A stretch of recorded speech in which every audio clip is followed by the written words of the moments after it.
یہ نہیں ہے کہ ہر چیز میں پریزیڈنٹ جو ہے وہ سلیو ہے، اس کا ملازم ہے پرائم منسٹر کا، کہ ادھر سے آرڈر آ گیا اور بس انہیں صرف آنکھیں بند کر کے سائن کرنی ہے.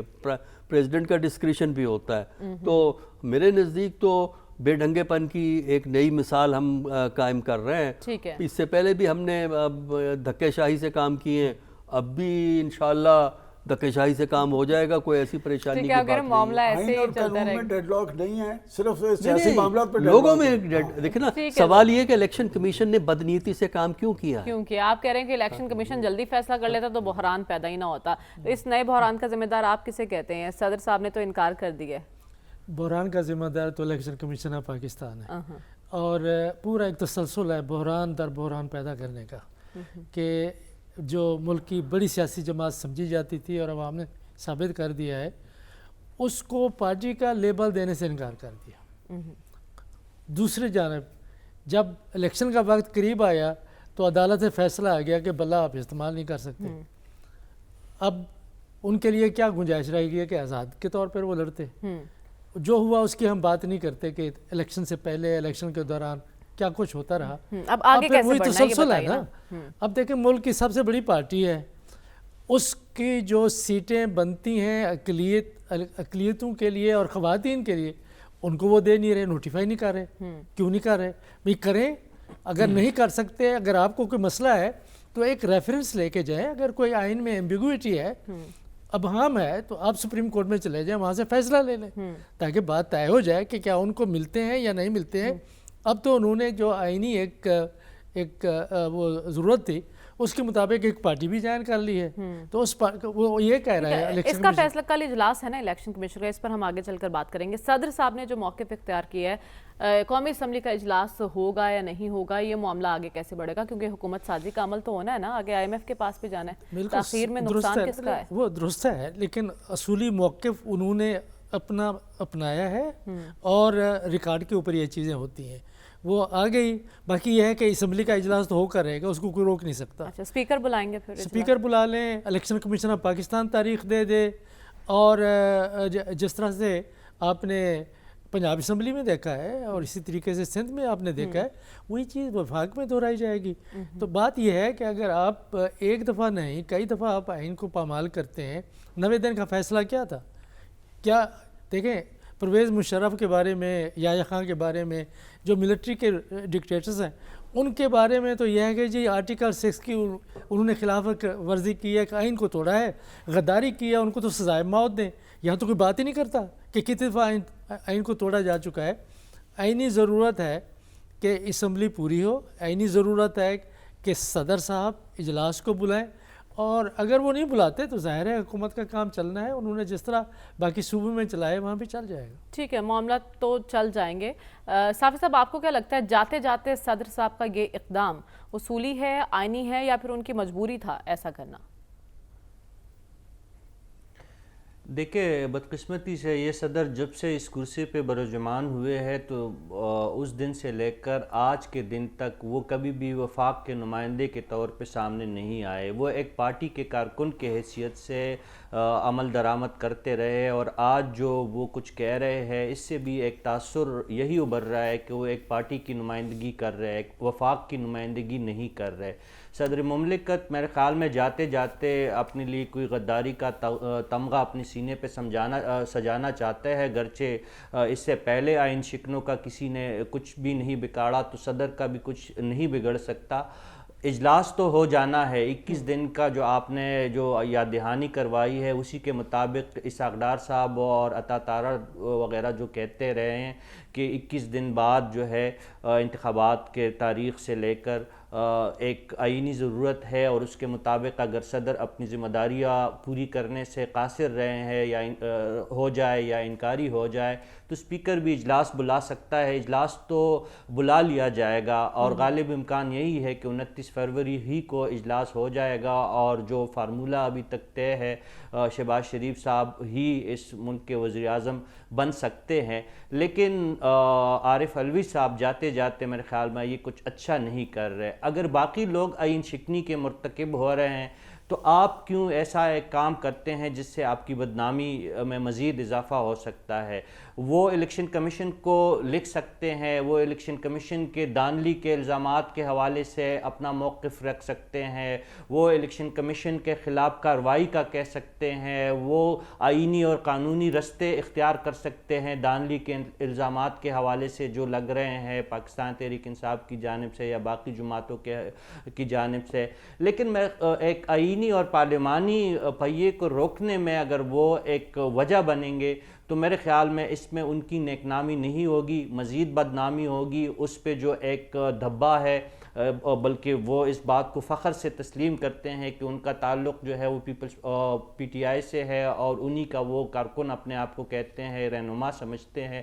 تو یہ میرے خیال میں وفاق کی نمائندگی نہیں ہے جو اس وقت صدر کی جو ایک سٹانس ہے، یہ ایک پارٹی کی نمائندگی ہے اور یہ ایک اچھا تاثر نہیں ہے اگر آئینی اداروں کو ہم اپنی ذاتی خواہشات اور ذاتی اناؤ کے لیے استعمال کریں گے تو اس سے ان اداروں کی بے توقیری ہوگی۔ کل اسی سیٹ پہ آصف علی زرداری بیٹھے ہوں گے اور اسی طرح پارلیمان کا اجلاس بلانا جو ہے وہ پی ٹی آئی کی ضرورت ہوگی، اور صدر زرداری اگر انکار کریں گے تو یہی جو ہم لوگ بیٹھے ہیں یہی چاروں کے چار ہم پھر زرداری صاحب کی تعزیر کرنے کی کوشش کریں گے۔ تو میرے خیال میں اچھا پریسیڈنٹ نہیں ہے، پہلے سے ہم بہت سارے مسائل کا شکار ہے، پارلیمان کو وجود میں آنے دیا جائے، اس کے بعد جو معروضات ہے جو اعتراضات ہے اس پہ بات ہو سکتی ہے۔ ٹھیک ہے، آپ کہہ رہے ہیں جو کام ہونا ہی ہے اسے ہونے دیا جائے آرام سے، لیکن ہمیں آگے بڑھ کے بات کرنی ہے۔ سلمان صاحب ابھی ذکر ہوا کہ اس سارے بحران کا ذمہ دار الیکشن کمیشن ہے، اگر وہ مخصوص نشستوں کا فیصلہ وقت پر کر لیتا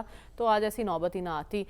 کل اجلاس ہے الیکشن کمیشن کا، بحران در بحران ہوگا، بحران ٹل جائے گا یا پھر معاملہ عدالت میں جاتا ہوا دکھائی دے رہا ہے؟ دیکھیں ابھی تک جن اسمبلیوں کے اجلاس ہوئے ہیں ان کے اندر اور باہر احتجاج ہوا ہے، ایگزیکٹلی، اور یہ احتجاجی کیفیت جس صورتحال میں قومی اسمبلی کا اجلاس بلایا جائے گا، کیا وہاں پر سنی اتحاد کونسل اس کے اراکین آرام سے وہ اس کا حصہ بن پائیں گے؟ اس ساری مشکل صورت، دیکھیں میں نے ابھی جو بات کہی ہے کہ آئین اور قانون میں تو ڈیڈ لاک کوئی نہیں ہے، کوئی نہ کوئی راستہ بن جاتا ہے، یہ سیاست میں ڈیڈ لاک کیوں ہے کہ یہاں سے راستہ کیوں نہیں بنتا؟ آپ ہر معاملہ دیکھیں، ابھی 1 سال پہلے کی بات کی گئی ہے، میں آپ کو یاد ہے میں نے کیا کہا تھا کہ ہر بڑا فیصلہ پاکستان کی عدالت عظمیٰ نے کرنا ہے، یہ کس مرض کی دعا ہے سارے، اور یہ معاملہ بھی کل الیکشن کمیشن کے پاس میرے خیال آخری چانس ہے کہ یہ فیصلہ اگر وہ نہیں کر پاتے، یہ سیٹیں تو آپ نے ان کو دینی ہے، اس لیے دینی ہے کہ آپ پنجاب کے اندر بھی جب آپ نے انتخاب کروایا تو 27 سیٹیں آپ نے رکھ لی، چھوڑ دی ہیں، اس کا مطلب ان کو پتہ ہے کہ یہ ایسے نہیں ہو سکتا کہ ایک بڑی پارٹی تاخیر، اس لیے یہی تو ہم کہہ رہے ہیں کہ یہ بحران طاری کس نے کیا ہے؟ بھائی ادارے تو بحران ختم کرتے ہیں۔ آج پاکستان کے اندر جو کیفیت طاری ہوئی ہے، اگر پاکستان کی پولیٹیکل لیڈرشپ ہی میچورٹی دکھائے تو سارے مسئلے حل ہو سکتے ہیں۔ یہ پریزیڈنٹ صاحب کو یہ کیوں کرنا پڑا ہے کہ بعض یہ کہ پنجاب میں بھی انہوں نے سیٹیں چھوڑ دی ہیں، سندھ میں بھی چھوڑ دی ہیں، اس کا مطلب انہیں یہ تو پتہ ہے کہ یہ جو سیٹیں ہیں یہ جانی تو ان کے اس میں، تو لہٰذا وہ آرام سے یہ معاملہ طے کر لیتے ہیں۔ کل ان کا اجلاس ہے، یہ اگلا ہفتہ پھر مجھے لگتا ہے یہ جو بڑے فیصلے ہیں یہ پاکستان کی عدالت عظمیٰ میں جائیں گے، لیکن یہ سوالیہ نشان ان کے آگے ضرور کھڑا رہے گا کہ جی آخر کیا وجہ ہے جن سے ہم یہ توقع کر رہے ہیں کہ جی IMF سے رجوع ہونا ہے، پاکستان کے معاشی مسائل، بڑے بڑے بحران، ان کا حل کیا ہوگا اگر ہم یہ مسئلہ، یہ اجلاس کا مسئلہ ہی نہیں حل کر پا رہے؟ عدالت میں ہی جانا ہے تو پھر ان اداروں کی کیا حیثیت ہے؟ دیکھیں بات یہ کہ یہ بات تو آپ کہہ سکتے ہیں، ہم تو یہاں پر اداروں کو اٹھا کے ہم پتہ نہیں کہاں لے گئے، یہ سیاسی جماعتیں بھی ادارے ہیں، یہ پولیٹیکل سسٹم کے یہ سیاسی جماعتیں بھی ادارے ہوتے ہیں اور ان سے جمہوریت اسٹرنتھن ہوتی ہے۔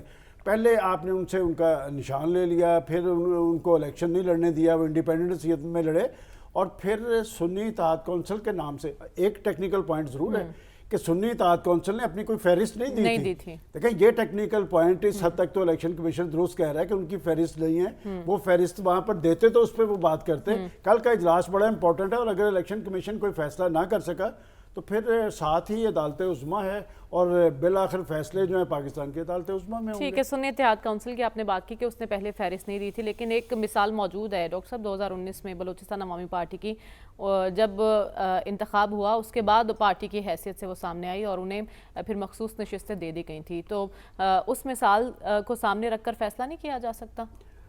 وہ تو فیصلہ کرنے کی نیت پہ ہے نا. دیکھیں نا, معاملات کو الجھایا بھی جا سکتا ہے, معاملوں کو سلجھایا بھی جا سکتا ہے, یہ نیت پہ ڈیپینڈ کرتا ہے.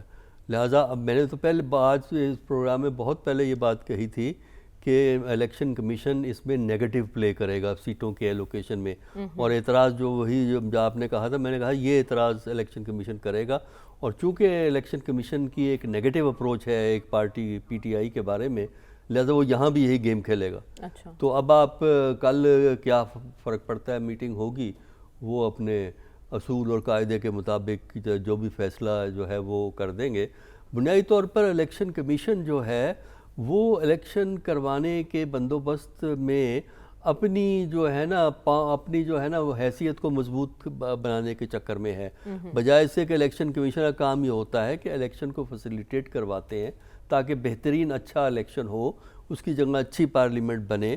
لیکن یہاں تو عدالت کا بھی رول وہ پلے کرتا ہے. مسئلہ یہ ہے کہ ہم نے اس دفعہ پہلی دفعہ یہ عملی طور پہ دیکھا ہے کہ کنٹیمپٹ آف الیکشن کمیشن کے تحت بھی اب کیسز چلنے شروع ہو گئے ہیں. پہلے تو کنٹیمپٹ آف کورٹ ہوا کرتی تھی جس کا لا موجود ہے, کنٹیمپٹ آف کورٹ کا تو بڑا کلیئر. اچھا, یہاں اب کنٹیمپٹ آف الیکشن کمیشن کے بھی معاملات آ گئے ہیں. تو اب ہم کیا گفتگو کریں پاکستان کے اندر اس طریقے سے. اگر آپ آئین کو لاپرواہی سے ڈیل کریں گے, موجودہ سینیریو میں کل کیا فیصلہ ایکسپیکٹڈ ہے ڈاکٹر صاحب الیکشن کمیشن کا؟ جوتیوں میں دال بٹے گی, بس یہ فیصلہ ایکسپیکٹڈ ہے. تو فیصلہ کہیں اور ہوگا جا کے. ٹھیک ہے, تو رسول بخش رئیس صاحب, آپ کو کیا لگتا ہے, بحران ٹلے گا یا ایک نئے بحران کی طرف ہم چلے جائیں گے؟ میرے خیال میں بحران زیادہ دیر نہیں چلے گا. الیکشن کمیشن نے منفی فیصلہ کرنا ہے, اور الیکشن کمیشن یہ وہ ہے دنیا کا الیکشن کمیشن جو پاکستان کا ہے, جو بجائے اس کے کہ مسائل کو سلجھائے یہ مسائل پیدا کرتا ہے, بجائے اس کے بحرانوں کو ختم کرے یہ بحرانوں کو جنم دیتا ہے. اور میرا خیال یہ ہے کہ وہ اتنا آزاد بھی نہیں ہے جتنا یہ اپنے آپ کو آزاد کرنے کی کوشش کر رہے ہیں. اور بات یہ ہے کہ سوچنا یہ چاہیے کہ اگر آپ کا مقصد ملک میں معاشی ترقی اور استحکام ہے تو سوچنا یہ چاہیے کہ جو اقدامات آپ نے پہلے کیے ہیں یا اب کر رہے ہیں اس سے کیا استحکام پیدا ہوگا. انتخابات کے جو مقاصد تھے کہ ملک میں استحکام پیدا ہوگا, وہ کیا پیدا ہو سکے گا؟ جس قسم کے حالات پیدا ہو رہے ہیں اس سے تو آپ کی ہماری عام لوگوں کی زندگی متاثر ہوگی, اور اس کے ذمہ دار الیکشن کمیشن پاکستان کو ہی ہم ٹھہرائیں گے. لیکن اس کا حل یہی نکلے گا کہ اگر وہ فیصلہ کرتے ہیں کہ جی کہ وہ پی ٹی آئی کو یہ سیٹیں نہیں دیتے, سنی اتحاد کو نہیں دیتے, تو وہ ظاہر ہے کہ وہ الیکشن وہ ہائی کورٹ میں جائیں گے, سپریم کورٹ میں جائیں گے, وہ فیصلہ آ جائے گا, مسئلہ ختم ہو جائے گا. یعنی معاملہ ایک دفعہ پھر عدالتوں میں جانا ہے, پھر وہ نہیں ملیں گی تو پھر وہ باقی پارٹیوں کو ڈیوائیڈ ہو جائیں گی. یہ بھی معلوم نہیں کہ وہ باقی پارٹیوں کو دینا چاہتے ہیں یا ان کو اگر نہیں دیں گے تو ظاہر باقی پارٹیوں میں ڈیوائیڈ. لیکن معاملہ پھر کیسے آگے بڑھیں گے ڈاکٹر صاحب؟ اگر عدالتوں میں جانے ہیں اور پھر سڑکوں پہ ہی آنا ہے تو پھر حکومت کیسے چلے گی؟ حکومت جو بھی بنی بھی نہیں. دیکھیں, حکومت چلانے کے دو طریقے ہیں. ایک تو یہ ہے کہ سیاسی جماعتوں کے درمیان میں مفاہمت ہو اور آئین اور قانون کے مطابق اور احتساب کے دائرے میں رہتے ہوئے سب لوگ اپنا کام کریں. اور ساتھ یہ ہے کہ پاکستان کے اداروں کو چلاتے ہوئے ملک میں معیشت کو بہتر کریں, حکومت کی کارکردگی کو بہتر کریں, لوگوں کے لیے ریلیف دے. اسی صورت میں آ سکتے. یہ نہیں ہے کہ آپ تندور میں روٹی اور فلانی روٹی, وہ نہیں ہو سکتا. وہ اگر نہیں کریں گے تو عدم استحکام, بے چینی, احتجاج, سڑکوں کے اوپر لوگ ہوں گے, اسمبلیوں کے اندر شور شرابہ ہوگا. تو اس سے کیا آئی ایم ایف آپ کو پھر کوئی قدر کی نگاہ سے دیکھے گا؟ ورلڈ بینک آپ کو, یورپین یونین, باقی لوگ جو سوال اٹھا رہے ہیں الیکشن کمیشن آف پاکستان کے بارے میں اور نتائج کے بارے میں, وہ آپ کی مدد آپ کو اپنے پاؤں پر کھڑا ہونے کے لیے نہیں دیں گے. ٹھیک ہے, تو پھر کیا کریں گے آپ؟ آپ ملک کا بیڑا غرق کر رہے ہیں نا. اگر کوئی پاکستان میں کوئی مخلص کوئی سیاستدان ہو سکتا ہے تو اس کی پوری کوشش یہ ہونی چاہیے کہ مفاہمت ہو اور ملک کے اندر استحکام ہونا چاہیے. اس کے چانسز آپ کو کتنے لگ رہے ہیں اس پر ہم آگے چل کر بات کریں گے, لیکن پہلے صاحب بات ہو رہی ہے الیکشن کمیشن کی. کل جو اجلاس ہونے جا رہا ہے نتیجہ خیز ہوگا وہ اجلاس؟ دیکھیں نتیجہ خیز تو ہو سکتا ہے، لیکن وہ نتیجہ کیا ہوگا، کیا اس سے جو آپ استحکام اور آپ سیاسی ٹھہراؤ کی جو ہم توقع کر رہے ہیں یا جو ہمارا مطالبہ ہے، کیا وہ پورا ہو سکے گا؟ تو وہ جواب تلاش کرنا زیادہ ضروری ہے۔ میری نظر میں الیکشن کمیشن اتنا متنازع ہو چکا ہے، چاہے ان کا کوئی بھی فیصلہ اس وقت جو بھی آئے گا سامنے تو اس کو تسلیم نہیں کیا جائے گا، اور اس پہ فریقین کی جانب سے ضرور اعتراض اٹھایا جائے گا، اور اس کی وجہ خود الیکشن کمیشن کا ابھی تک روا رکھا ہوا اپنا سلوک اور ان کا اپنا کردار ہے۔ اگر الیکشن کمیشن نے آئین کے مطابق ہی سارے فیصلے کیے ہوتے اور ان کا جو الیکشن کمیشن کے جو ضابطے ہیں اگر اس کو مد نظر رکھتے ہوئے بغیر کسی مخاصمت اور بغیر کسی بدنیتی کے وہ عمل پیرا ہوتا تو آج شاید ہم یہ بات نہ کہتے، لیکن ابھی تک جو حالات اور واقعات ہمارے سامنے آئے ہیں اس میں الیکشن کمیشن کی بدنیتی اور اپنے فرائض سے غفلت بالکل واضح طور پر نظر آ رہا ہے۔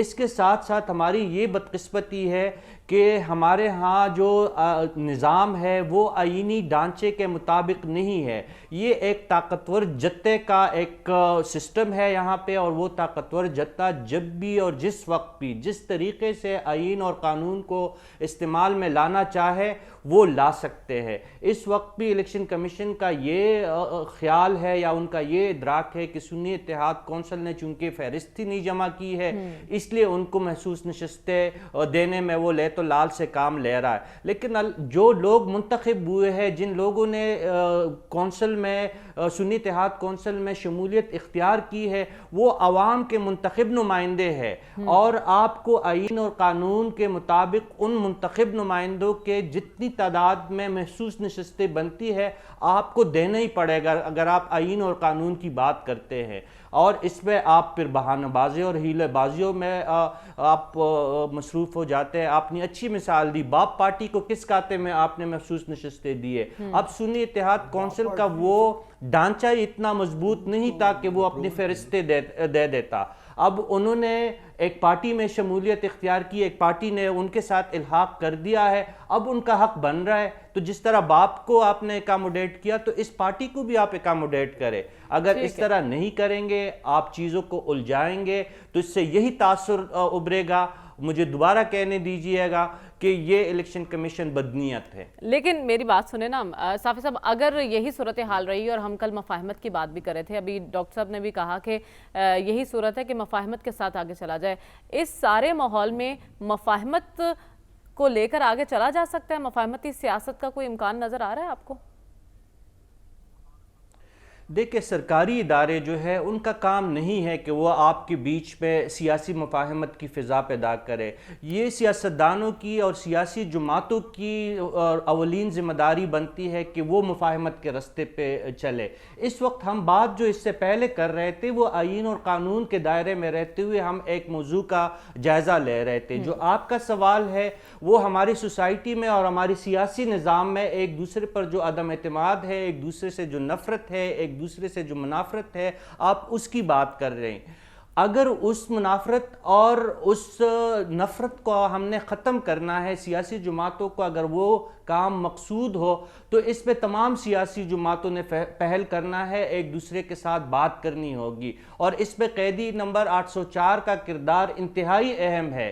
کیا ہی اچھا ہوتا کہ وہ صرف پیغام ہی جیل سے دیتے کہ وہ پیپلز پارٹی کے ساتھ بھی بات کرنے کے لیے تیار ہے، پارلیمان کو چلانے کے لیے، وہ باقی جماعتوں کے ساتھ بھی پارلیمان کو چلانے کے لیے تیار ہے، تو آج فضا ہی مختلف ہوتی۔ ان لوگوں کو یہ گل کھلانے کا موقع ہی نہیں ملتا، لیکن پہل کسی جانب سے نہیں ہو رہی ہے۔ یہ باقی لوگ بھی جو بغل میں چوری اور منہ پہ رام رام لگائے ہوئے ہیں، جو مفاہمت کے بڑے بادشاہ گر بنے پھر رہے ہیں، یہ تمام لوگ جو ہے یہ صرف منہ کی مفاہمت چاہتے ہیں، دل میں ایک دوسرے کے لیے بغض ہے، دل میں ایک دوسرے کے لیے غصہ ہے، انتقام ہے۔ یہ آپ انفارمیشن دے رہے ہیں؟ جی میں انفارمیشن دے رہا ہوں کہ نیا پرائم منسٹر پہلے بھی بات کر چکا ہے چارٹر آف اکانومی کی، وہ پھر دوبارہ پیشکش کرے گا، اور وہ انہی سے بات کرنا چاہیں گے جو اس وقت قید میں ہیں؟ بالکل بات کرے گا۔ آج یاد صادق اور سعد رفیق کا بیان بھی دیکھ لیں، انہوں نے بھی یہی بات کی ہے کہ مفاہمت سے ہی آگے چلا جا سکتا ہے۔ ٹھیک ہے، تو صاحب صاحب اگر ایسا ہوگا تو پھر تو آپ کو لگ رہا ہے نا کہ پھر حالات بہتری کی طرف جائیں گے؟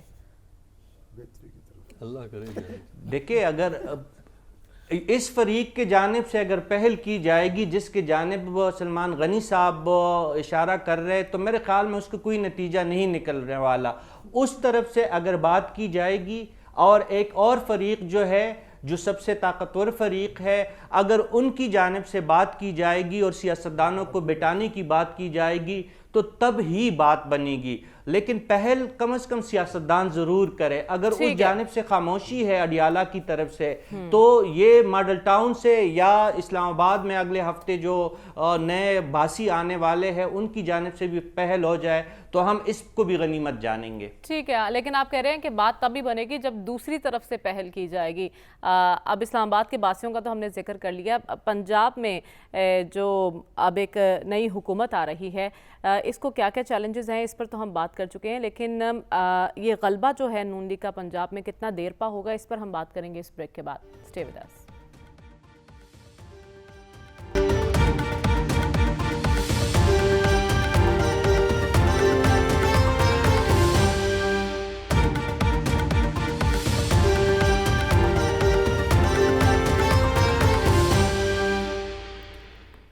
ویلکم بیک ناظرین. کل پنجاب کی وزارت اعلیٰ کے لیے چناؤ ہوگا اور سلمان صاحب غالباً حلف برداری کی تقریب کے انویٹیشنز بھی بانٹے جا چکے ہیں. مریم نواز آ رہی ہیں, کیا ایڈوائس ہے ان کے لیے؟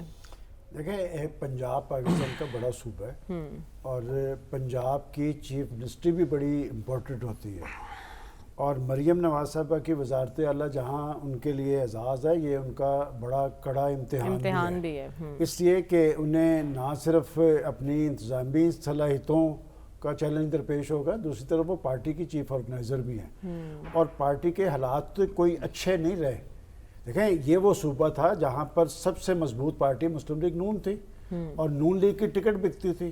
اب انتخابی نتائج ان کے لیے چیلنج ہے اور بات یہ اندرونی معاملات بھی کچھ خراب ہیں پارٹی کے. دیکھیں, ان کے لیے لیگیسی ہے ان کے والد کی اور چچا کی کہ وہ اگر پاکستان کے پرائم منسٹر بنے ہیں نا تو یہاں کی کارکردگی کی وجہ سے بنے ہیں. کچھ بھی کہہ لیں ان کی سیاست کے بارے میں, نواز شریف اور شہباز شریف پنجاب کے وزیر اعلیٰ کے طور پہ انہوں نے ڈیلیور کیا تھا تو وہ پاکستان کے وزیر اعظم بن گئے.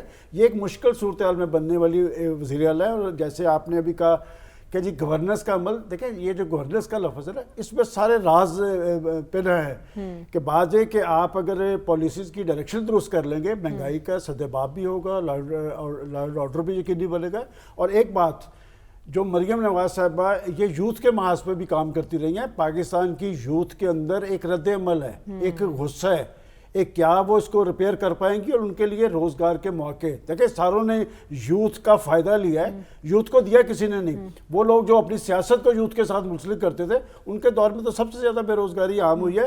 میں سمجھتا ہوں کہ بڑے صوبے کی چیف منسٹر کے طور پہ بڑے سارے چیلنجز درپیش ہے اور اس میں لیکن اس میں مجھے کہنے دیجئے ایک اہم کردار ہوتا ہے مشیروں کا جو مشورے دیتے ہیں. خان صاحب کو بھی سب کی رائے یہ تھی کہ ان کے مشیروں نے مروا دیا. سب سے بڑا مشورہ تو جاتی عمرہ میں ان کے والد محترم پیچھے بیٹھے ہیں, وہ ایکسپیرینسڈ ہیں, ان کے چچا ان کا ایک ماڈل موجود ہے. میں اسی لیے کہہ رہا ہوں کہ اپنے چچا سے مشورہ لیں گی, اپنے کزن حمزہ سے مشورہ لیں گی؟ نہیں, مجھے اب حمزہ کا تو میں نہیں کہہ سکتا, جن کا باپ حیات ہے ان کے چچا کا ماڈل موجود ہے. اگر پاکستان کے اندر ان کی سیاست چل رہی ہے تو کسی بنیاد پہ چل رہی ہے نا. پاکستان کے اندر بڑی سیاسی قوت بنے تو کسی بنیاد پہ بنے ہیں, لہٰذا یہ لیگیسی تو ان کے پاس موجود ہے. لہٰذا امتحان بہت بڑا ہے اس لیے کہ منتخب ایوان کے اندر بھی احتجاج ہے اور باہر بھی احتجاج ہے. اگر وہ اس احتجاج میں الجھنے کی بجائے اپوزیشن کو کوئی اچھا میسج دیں گی, اور سب سے اہم بات جو ہوتی ہے کہ جب آپ اپنی کارکردگی کو بہتر بناتے ہیں, جب آپ لوگوں کو ریلیف فراہم کرتے ہیں, جب آپ گورننس کے عمل کو یقینی بناتے ہیں تو پھر اپوزیشن کا احتجاج کارگر نہیں ہوتا. لوگ یہ سمجھتے ہیں کہ ہمیں ریلیف مل رہا ہے, ہمارے مسائل کا حل ہو رہا ہے, تو یہ اگر وہ یقینی بنا دیں گے تو پھر ان کی مشکلات کم ہوں گی. اور لیکن ہم نے یہ دیکھا ان کی پرسنالٹی پہ مزاحمت کا عنصر زیادہ غالب رہا ہے, مزاحمتی سیاست میں انہوں نے اپنا نام بنایا. اب بھی وہ انتقامی سیاست کو ترجیح دیں گے؟ یہ بالکل آپ نے درست کہا ہے کہ وہ نہ صرف پاکستان کی اسٹیبلشمنٹ, پاکستان کی عدلیہ کی ناقد بھی رہی ہیں. سیاسی محاذ پر انہوں نے اپنی صلاحیتوں کا لوہا خود منوایا ہے, لیکن یہ حکومتی محاذ ہے, اس میں حکمت سے کام لینا پڑتا ہے, اس میں تحمل اور بردباری چاہیے, اس میں صبر و تحمل چاہیے. اور جس مریم نواز صاحبہ کی سیاست کو یا ان کی سٹرگل کو میں دیکھ رہا ہوں, دیکھیں وہ وقتی طور پہ تو خاموش رہیں گی. اچھا انہیں چاہیے کہ اپنی صلاحیتوں کو وہ لوگوں کی خدمت اور ڈیلیوری کے لیے بروئے کار لائیں, اور اگر انہوں نے اپوزیشن سے الجھنا شروع کر دیا تو پھر حالات خراب ہوں گے. ویسے تو پاکستان کی سیاست میں ایک اور ماڈل بھی آیا ہے, وہ ماڈل یہ ہے کہ جی حکومتی کارکردگی کچھ نہیں, آپ انتشار پیدا کریں, اپوزیشن کو ٹارگٹ کریں, اس سے سیاسی اہمیت قائم ہوگی. کسی حد تک تو ویسے وہ بھی درست ہیں, ٹھیک ہے, لیکن کارکردگی تو کوئی چیز نہیں ہوتی. ٹھیک ہے, لیکن ڈاکٹر صاحب ہم نے دیکھا کہ ایک ٹف اپوزیشن کا سامنا ہوگا مریم نواز کو, اور ان کی جو نیچر ہے وہ ریئیکٹ بھی کرتی ہیں اور مزاحمت کا بھی ایک عنصر غالب ہے ان میں, تو آتے ان کا ٹارگٹ یا فوکس کس چیز پر ہونا چاہیے؟ دیکھیے سب سے پہلے تو ہمیں یہ دیکھنا ہوگا کہ ان کا رویہ اپوزیشن کی طرف کیا ہوگا. کیا پکڑ دھکڑ کی پالیسی جو چل رہی ہے وہ اس کو آگے چلائیں گے, یا کوئی اس کو ایک طرف رکھ کے کوئی نیا انیشیٹو دکھائیں گے؟ یہ ایک بڑا اہم چیلنج ہے جس کے بارے میں کچھ نہیں کہا جا سکتا. جہاں تک ہماری روایت کا تعلق ہے, روایت تو یہی ہے کہ آپ معافی نہیں ہوتی ہمارے یہاں جو ہے, تو باقی ہم دیکھیں گے کیا ہوگا. دوسرا جو ہے وہ یہ ہے کہ جو اقتصادی معاملات ہیں, اس میں جو مشکلات ہیں, اس میں ایک سٹینڈرڈ نسخہ جو بیوروکریسی آپ سے کرواتی ہے وہ ہوتے ہیں پیکج, کہ جی یہ آٹا تقسیم کر دو, روٹی تقسیم کر دو, رمضان پیکج دے دو, اچھا سستے بازار لگا دو رمضان کے جہاں وہ سستے ہوتے نہیں ہیں. یہ سارے مس مینیج ہوتے ہیں. پچھلے اگر آپ 5-6 سال کے دیکھیں یہ پیکیجز جو ہیں, یہ پیکیجز جو ہوتے ہیں یہ ایک طرح کا ڈرامہ ہوتا ہے. وجہ یہ کہ آپ اناؤنس کر دیتے ہیں, بڑے دھوم دھام سے وہ اناؤنس ہوتا ہے ٹی وی پہ, ریڈیو پہ, اور بڑی تعریفیں ہوتی ہیں اخبارات کے اندر, عوام لائنوں میں لگ کے خوار ہو جاتے ہیں, اور عوام لائنوں میں کھڑے ہوتے ہیں. ایک ہفتے کے بعد نہ وہاں عوام ہوتے ہیں نہ وہاں وہ پیکج ہوتا ہے, اور آپ کسی اور چکر میں کوئی اور نیا اناؤنس کر دیتے ہیں. تو یہ میرے نزدیک جو ہے دیکھنا یہ ہے کہ نمبر 1 کیا پالیسی آف کنفرنٹریشن جو پنجاب میں موجود تھی, جو کیئر ٹیکر گورنمنٹ کے دور میں چلتی رہی ہے, جس میں آئی جی بادشاہ سلامت تھے اس پروونس کے, تو کیا وہی اسی آزادی سے جو ہے اپنی پالیسی کو چلائیں گے جس آزادی سے انہوں نے ماضی میں چلایا ہے؟ نمبر 1.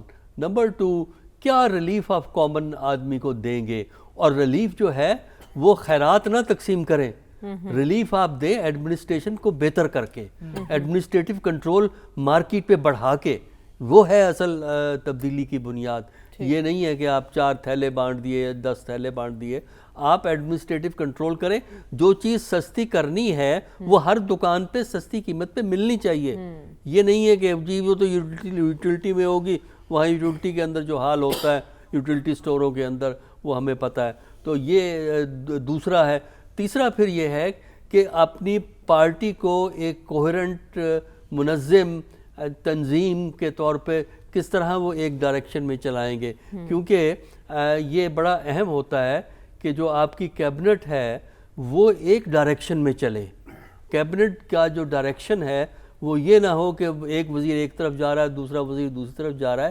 ایک خاص انداز میں کیبنٹ کو ایک کوہرنٹ انداز میں چلنا ضروری ہوتا ہے, کیونکہ کیبنٹ کی سپورٹ, جب تک کیبنٹ کا سپورٹ سسٹم آپ کے ساتھ نہیں ہے وہ آپ اکیلا چیف منسٹر کچھ نہیں کر سکتا. ٹھیک ہے, کیبنٹ پر بھی ایک سوال ہے نا, ان کی کیبنٹ میں کون کون شامل ہوگا اور کیبنٹ کی تشکیل میں اہم کردار کس کا ہوگا, اس پر بھی ہم بات کریں گے اس بریک کے بعد. اسٹے ود اس.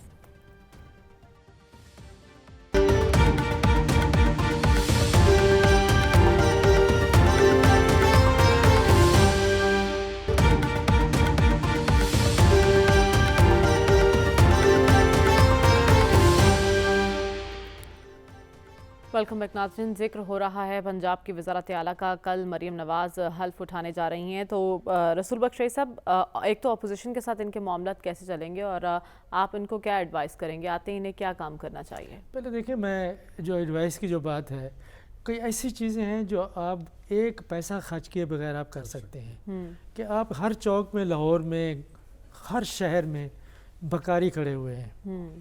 کوئی تو حکومت ہے کہ جو ان کو یہاں سے ہٹائے. اگر وہ مسکین ہے تو ان کو آپ اپنے بیت المال میں ان کو لے جائیں, وہاں پہ ان کا انتظام کریں. اگر وہ ایک مافیا کے طور پہ کام کر رہے ہیں تو ان کو ختم کرنا تو یہ حکومت کی ذمہ, یہ تو کر سکتے ہیں. آپ جو مارکیٹیں ہیں ساری دنیا میں دیکھ لیں کہ کب بند ہوتی ہیں، 6 بجے 7 بجے 8 بجے، آپ کی مارکیٹ کیوں نہیں بند ہو سکتی؟ یہ وفاقی حکومت بھی کرنا چاہیے اور اس حکومت کو بھی کرنی چاہیے۔ تیسری بات جس کو کوئی پیسہ نہیں لگتا وہ یہ ہے کہ آپ کے جو سکول ہیں ان میں استعداد موجود ہے، اب کسی بچے کو سکول سے باہر نہیں رہنا چاہیے، خصوصی طور پہ جو بچوں کی تعلیم ہے اس کے اوپر آپ توجہ دے سکتے ہیں۔ پھر اس کے بعد یہ ہے کہ جو آپ کے ریسٹورانٹس ہیں ہم سے پیسے لے لیتے ہیں ایکسائز کے، کیا وہ کوئی طریقہ آپ نے بنایا ہے پنجاب میں کہ وہ آپ کے خزانے میں جمع ہوتا ہے یا نوکرشاہی میں اور ان لوگوں میں تقسیم ہوتا ہے؟ یہ اس کے علاوہ جو باتیں ہیں کرنے کی وہ یہ ہے کہ آپ نے جو ضلعی انتظامیہ ہے اس کو ایماندار بنانا ہے۔ ریونیو ڈپارٹمنٹ کی جو ڈاکومنٹیشن شہباز شریف صاحب بڑا اچھا کام کر گئے تھے، بہت اچھا کام کیا تھا کہ انہوں نے لینڈ ریکارڈز کو ڈیجیٹائز کیا، کمپیوٹرائز کیا، لیکن بے شمار موضوع موجود ہیں پاکستان کے اندر، پنجاب کے اندر، جو بیوروکریسی نے نہیں کرنے دیے، اب بھی نہیں ہے۔ اور وہاں پہ جو لینڈ ریکارڈ سینٹرز ہیں میں ذاتی طور پہ جانتا ہوں وہاں پہ کرپشن ہے، لوگوں سے پیسے لیتے ہیں، کیوں نہیں ختم کرتے؟ ٹیلی فون نمبر بھی لکھا ہوا ہے وہاں پہ۔ بیوروکریسی سے بھی کام نکلوانا تو ایک بڑی بات ہے نا، تو کنٹرول اور وہ گرفت ہوگی مریم نواز کی۔ آپ اگر ایماندار بندے کو لگائیں، جس طرح سے ابھی یہ ہمارے جاتے جاتے نگران وزیر اعلیٰ صاحب، ان کے بھی بڑے کارنامے ہیں، لیکن انہوں نے یہ فرمایا، یہ بھی کارناموں میں ہی لکھ لیں کہ جی اب مجھے آفر ہوئی ہے ایک ایکسیجن لگانے کی 11 کروڑ، تو کیا مطلب کہ ایکسیجن پاکستان پنجاب میں کروڑوں روپے لے کے لگتے ہیں؟ تو یہ چیزیں کس نے کرنی ہے؟ کس بہر کی طاقت نے تو نہیں آگے کرنی، ہم تو صرف ایڈوائز کر سکتے ہیں کہ آپ جو ایماندار لوگ ہیں ان کو لگائیں اور پھر قانون بنائیں کہ اگر کوئی ملوث ہو سرکاری اہلکار کرپشن میں تو ان کے خلاف کارروائی ہونی چاہیے، اور یہ بیوروکریسی کو کم کریں۔ یہ جو ہوتا ہے نا کہ نوکریاں دیں، میم جی لوگوں کو نوکریاں دے رہے ہیں، آپ اپنے اوپر قرضوں کا بوجھ بڑھا رہے ہیں، ملک کو تباہ کر رہے ہیں آپ۔ اچھا باقی دنیا میں کیا ہوتا ہے، میں آخری بات کرنا چاہتا ہوں، دنیا میں کیا ہوتا ہے؟ امریکہ کی ریاستوں میں، ہندوستان کی ریاستوں میں مسابقت کس بات پہ ہے؟ اس بات پہ ہے کہ ہم تعلیم میں آگے ہیں، سماجی ترقی میں ہم آگے ہیں، اور ہمیں باہر کے ملکوں سے اور ملک کے اندر سے ہم اپنے صوبے میں اپنی ریاست میں سرمایہ کاری لے کے آئے ہیں۔ یہ کرنا چاہیے ہمارے صوبوں کو، اور مریم نواز صاحبہ کو بھی یہی کرنا چاہیے۔ اور اپوزیشن کے ساتھ دیکھیں، اس کا تعلق مرکزی حکومت سے ہے، اس کا تعلق تمام پاکستان کے تمام صوبوں سے ہے کہ وہ فیصلے کہیں اور ہونے ہیں، ان کے بس کی بات نہیں ہے۔ ٹھیک ہے، شہباز شریف کو ٹارگٹ نہیں کرے گی اپوزیشن، مریم نواز کو کرے گی، وہ کرے گی، لیکن یہ ہے کہ فیصلے اور ہوں گے، کہیں اور ہوں گے۔ ٹھیک ہے، تو آپ نے بتا دیا اپوزیشن کا ٹارگٹ کوئی اور ہے، شہباز شریف نہیں ہے۔ ٹھیک ہے صاحب، ایک تو میں نے بات کی تھی ایک کیبنٹ میں کون کون ہوگا مریم نواز کی، اور کیبنٹ کی تشکیل میں اہم کردار کس کا ہوگا؟ یقین جانے مریم، اس سوال کے تو میرے پاس کوئی جواب نہیں ہے، شاید سلمان غنی صاحب آپ کی رہنمائی کرے کہ کیبنٹ میں کون کون ہو سکتا ہے، لیکن اتنی خبریں میری تک پہنچی ہے کہ 20 سے 25 رکنی ابتدائی کابینہ بننے جا رہی ہے پنجاب میں۔ لیکن یہ باتیں کابینہ میں چاہے جو بھی ہو، ٹیم لیڈر بہت میٹر کرتا ہے، اور مریم نواز صاحبہ کو ایک بات یاد رکھنی چاہیے کہ اس کا موازنہ یا مقابلہ جو ہے عثمان بزدار سے نہیں ہونا، اس کا موازنہ اور مقابلہ اور تقابلی جائزہ جو لیا جائے گا شہباز شریف اور نواز شریف صاحب کے ساتھ لیا جائے گا آنے والے دنوں میں، تو ان کو بہت سخت محنت کی ضرورت ہوگی، اور یہ جو نمائشی چیزیں ہیں اگر اس سے اجتناب کیا جائے اور عملی کچھ اقدامات کیے جائے پنجاب کی سطح پہ، تو میرے خیال میں اس کے زیادہ فوائد نکل سکتے ہیں۔ مادام وزیر اعلیٰ جو بننے جا رہی ہے اس کو سرکاری گھر بھی وہ لے لے، وہ تنخواہ بھی لے، گاڑی بھی لے، پروٹوکول لے، اس سے ہمیں کوئی لینا دینا نہیں ہے۔ یہ غالباً وہ اعلان کر چکی ہے کہ یہ چیزیں وہ نہیں لیں گی، وہ ضرور لے، لیکن وہ صرف آتے جاتے کچرے کے اور کوڑے کے ڈھیروں پہ ان بچوں کی طرف صرف توجہ دے جو وہاں سے روٹی کے ٹکڑے چن کے کھاتے ہیں، یا جو چوکوں کی ابھی بات کی ہے، ٹھیک ہے، جو پیشہ گر گداگر ہے ان ان کا تو خاتمہ ضرور ہونا چاہیے، لیکن کچھ باعفت خواتین جو کڑی ہوتی ہے اور ایک وقت کی دوائی کے لیے وہ پیسے اپنے لیے یا اپنے خاندان کے کسی فرد کے لیے وہ مانگ رہی ہوتی ہے، اس جانب اگر وہ توجہ دے. اس طرح اگر یہ جو پنجاب کی مضافاتی بستیاں ہے، کچی آبادیاں ہے، اس میں بلکتے ہوئے بچوں کی طرف اگر وہ توجہ دے اور یہ جو دانش اسکولوں کا جو نیٹ ورک ہے اس کو بھی وہ ضرور بڑھائے، لیکن یہ جو بے دانش سرکاری اسکول ہے اس کی جانب اگر وہ توجہ دے اور علم اور آگہی کو وہ آسان بنائے اور عام لوگوں کی رسائی وہاں تک ممکن بنائے تو اس کے دور رس نتائج سامنے آئیں گے. لیکن اس کے لیے ضروری ہے کہ وہ سیاسی مفاہمت سے کام لے. جو اس کا جارحانہ طرز عمل ہے اب وہ جلس و جلوس پہ وہ ختم کر کے اب وہ جس نشست پہ بیٹھے گی تو کل اگر رانا آفتاب صاحب ان کے سامنے اپوزیشن لیڈر ہوں گے یا کوئی اور اپوزیشن لیڈر ہوگا تو ان کے ساتھ مل کے اور مفاہمت سے آگے بڑھتے ہوئے ہاؤس کو چلائے تو میرے خیال میں اس کے بہت اچھے نتائج سامنے آ سکتے ہیں. لیکن جاتے جاتے آپ نے کہا جو سوال آپ سے کیا تھا اس کا جواب شاید سلمان صاحب دے دیں. سلمان صاحب، کابینہ کی تشکیل میں اہم کردار کس کا اور کون کون ہوگا کابینہ میں؟ یہ خبر ہم نے آپ سے لے کے جانی ہے. تشکیل میں اہم کردار پنجاب میں بھی اور مرکز میں بھی جاتی عمرہ میں بیٹھے نواز شریف کا ہوگا، اس لیے کہ وہ پاکستان کے پرائم منسٹر بھی رہ چکے ہیں اور پنجاب کے چیف منسٹر بھی رہ چکے ہیں اور انہیں پتہ ہے کہ کس طرح کے لوگوں سے کام لینا ہے. اہم رول تو ان کا ٹیم میں کون کون ہوگا؟ مریم نواز. دیکھیں مریم صاحبہ کی خواہش یہ ہوگی کہ زیادہ تر نوجوان ہوں، لیکن نواز شریف صاحب جو انہیں سجیسٹ کریں گے وہ ایکسپیرینس بندے ہوں گے، اس لیے کہ مریم نواز صاحبہ کی وزارت اعلیٰ پہ پاکستان مسلم لیگ نون کے مستقبل کا سوال ہے. ٹھیک ہے، تو سلمان صاحب نے خبر دے دی ہے کہ فیصلے نواز شریف صاحب کے چلیں گے اور کابینہ کی تشکیل میں بھی وہی اہم کردار ادا کریں گے. آج کے پروگرام سے اجازت دیجیے، آپ سے انشاءاللہ اگلے ہفتے ملاقات ہوگی. اللہ حافظ.